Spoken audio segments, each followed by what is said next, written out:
In today's video, let me show you the way that you close your Robinhood account.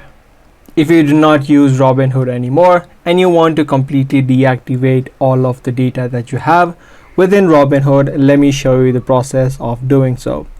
Now, the one thing that you need to do before you deactivate or close your Robinhood account is you will need to sell all of the assets that you have within your Robinhood account.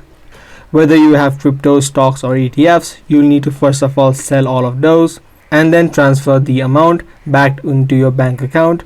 Only after that step is complete, you'll need to delete or close your account. So make sure you've done that process first of all. After you've done that, head over to the profile section on the bottom right. From this section, tap on the three lines on the top left and then head over to settings. From the settings page, the last option you'll see is the option called Deactivate Your Account. So just tap on this button and just follow the on-screen prompts that are shown, and within a few steps, your account of Robinhood will be deactivated. Be sure to give this video a thumbs up and also make sure to subscribe to this channel for more future videos relating to this.